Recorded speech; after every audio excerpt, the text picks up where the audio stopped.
I was a sailor on an oceanographic ship. On this particular cruise, we were on for 6 months.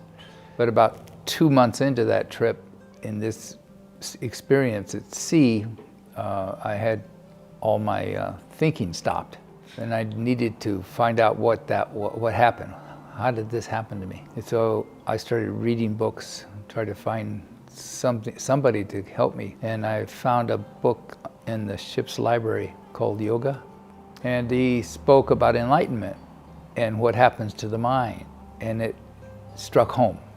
It made sense. I said, oh, this person would tell me. This person would help me. He really makes sense, the way he spoke. He obviously had the way. So he says it's important to try to find a good teacher. So I said, well, that's what I need to do then. So that's how I kind of approached Buddhism. At that time, I was dating a young woman whose friend was Heng Yin, former Heng Yin. They were schoolmates. They went to the University of Washington together.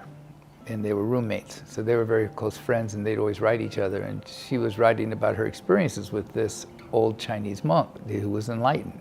And I said, oh, I really need to meet this person. I needed to find somebody that can help me understand what happened. And I think this person definitely could do it. The way she wrote about him, he sounded very real. She was able to make arrangements for me to meet him. Before I went to San Francisco, I had a dream, and then there was the master, Venerable Shifu, and there was the 5 Western disciples who were left home, the first 5. There was Heng Xian, Heng Jing, Heng Shou, Heng Yin, Heng Che. And they were all sitting there with the master on the floor together in a circle. And then I just kind of went in a door in my dream, and they all looked up at me and all laughed. That was my dream. So I said, wow, that was kind of a special dream. So I eventually did get down to San Francisco. We were in Chinatown, in Waverly Place. And there was this old building there. And the lecture hall where the master was on the 3rd floor. It's called the Buddhist Lecture Hall. But it was a very old Taoist temple that we were leasing.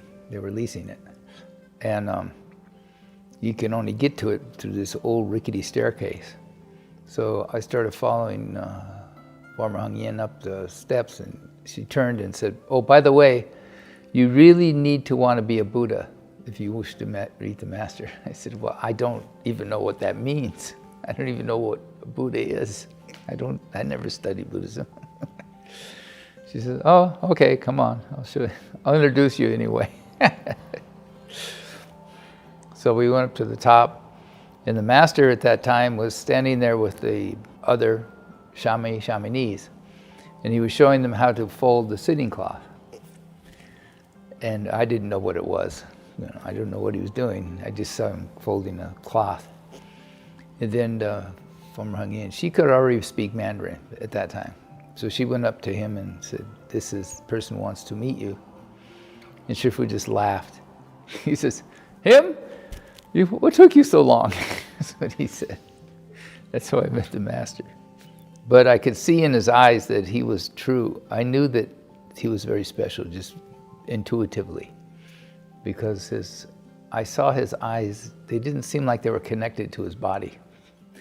It's like he was using this body as a temporary device just to be able to interact with people. And I knew that there's something very special about this person. I just felt it. I didn't see any fireworks or anything, but I just felt it very strongly. And I didn't understand why he said, what took you so long? He says, oh, so you finally got here. It was something like that in Chinese. I don't know exactly what he said, but Heng Yin translated. She says, oh, you finally got here. What took you so long? First of all, I don't know anything about Chinese. I don't know anything about Chinese culture. I don't know anything about Buddhism at all. Nothing.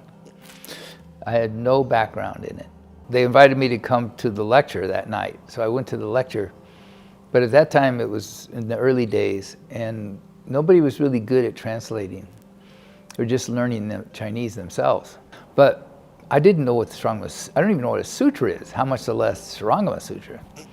They were trying to translate each character, each word that Shifu said, rather than try to translate the meaning, they were translating the characters. So it was very, very stifled. later they said, we're going to do a session. You're invited to come if you want. And it's meditation, and then we cite the Surangama mantra and sutra. We did a lot of meditation. I said, well, this makes sense because I read about that in yoga. Meditation can still your mind, and I definitely wanted to still my mind because I wanted to go back to that experience again that I had on the ship. And then Hung Shin, David Fox, the former Hung Shin, he said, okay, the master has agreed to let people apply to be his disciples if they wish. And here's the application form, everybody can fill it out. We had about a couple dozen people there. They were new, so they were filling it out. I said, oh, okay, I'll fill it out too. So I filled out the application form, and then I started having a lot of false thinking. I said, how can I dare ask this person, to be his disciple? I don't even understand Buddhism or anything. It's not, I'm just cheating him. I don't want to do that. I don't know enough. I don't dare. I was really feeling uncomfortable about the application that I filled out. And then I saw this big poster of Shu Lao they had on the wall. They had a really big big picture of him. And it's the picture where he's sitting on a seat, and you can see he had a very severe look on his face, very concentrated look. And is holding up some beads, I think, but one of his fingers was missing. And they told me that finger he burned off, his finger. What? He said he burned his finger off. I said, why did he do that? I said, oh my God, these people are not playing games. They're very serious. I really got nervous then. So I said, I better go talk with this master and beg his forgiveness for wasting his time, because I'm not ready for that. I went to his room. It was in the back. Every place is very small. And in the back he had a room back there. So I went back there and knocked on the door. Bom, bom, bom. And meanwhile, David Fox saw me do that. And at that time, he was the head bhikshu. So he said, oh no, what are you doing? He goes running after me. He says, don't bother the master. You're not supposed to be knocking on his door. What are you doing? And the moment I knock on the door, Sherpa opened the door. He says, oh, everything okay? Come in. So I'm sorry. I'm very sorry, sir. I'm very sorry. I didn't mean to cause trouble. I filled out the application, but I'm really not. Oh, he says, no problem. Everything okay. He says, take a break. Go take a break. You can come back later when you're ready. No need to worry about it. Everything okay. He kept saying that over and over. So he already knew my state. So I knew that. I knew that he had some kind of very special, now we call it Shintong, but spiritual capable. But I just didn't know the extent of it, But I knew he understood my situation. I just knew it. So I felt very bad. So I left for a while. I went to Zen Center for a while, tried to Zen. It was all just surface, not profound enough. So, and then eventually, former Hung Yin, Hun Lani, she sent me a note. She says, you should come back. You should come back here. So I said, yeah, I better. I can't keep running away. So by that time, when I came back, they'd already moved from Waverly Place. They just bought this new place in Mission District, an old factory building. And they named it Gold Mountain Monastery. And it was still really dirty. They just bought it. Everything piled up everywhere. They're trying to clean it all up. I came later in the evening. It was close to 6. And the master says, okay, we'll all take a break now. Everybody get washed up. We're going to have a lecture. He saw me coming. I came, and then he says, oh, you came back. And then he says, here, come sit here. So he made me sit right next to him while he lectured.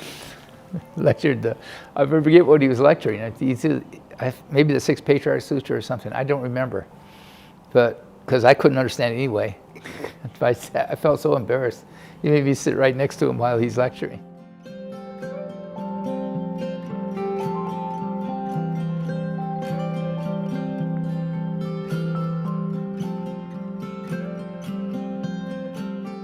I'm 这儿有一个果回的，字叫恒来，这个人呢，当初报名要皈依，我就对大家说了，我是示范皈依我的人呢，都要成佛。你要不成佛嘛，不愿意成佛就赶快跑啊！现在还可以来得及，我就不收你。你们这果回嘛，什么他都愿意成啊，就是不愿意成佛。于是乎啊，他也不敢皈依了，拔下腿就跑，逃之夭夭了。跑了几年，跑到什么地儿去呢？跑到海里去。他在陆地上啊，恐怕又找他回来成佛。那么到海里，到那个潜水艇里边去，总在海里头迷着。你看这找不着了吧？可是有一天嘛，这个特别的情形就出现了。他往什么地方看嘛，什么地方有这么一个鬼现出来。这个鬼是谁呢？就是他以前要皈依的，叫他成佛这个人。那么他看桌子也是这个鬼，看板凳也是这个鬼啊，没有一个地方不是这个鬼的。于是乎他晚间又听见呢，在这个船板上啊，好像穿皮鞋那么走。这样子经过了9天的时间，都是这样子啊，无论往哪地方，除非他不看不睁眼睛，甚至于闭着眼睛也看见这个鬼，所有地方都是这么样子。他想，大要钻到海里也跑不了，还要回去成佛去了，所以就回来了。回来啊，这回又报名皈依，所以啊，给他起的名字叫果回，字叫恒来啊。这回不跑了，那不跑，但是啊，还是有的时候啊，打一点妄想，打妄想跑。可是啊，这是不要紧的。我呀，把这个果回这个事情啊，告诉您各位听一听。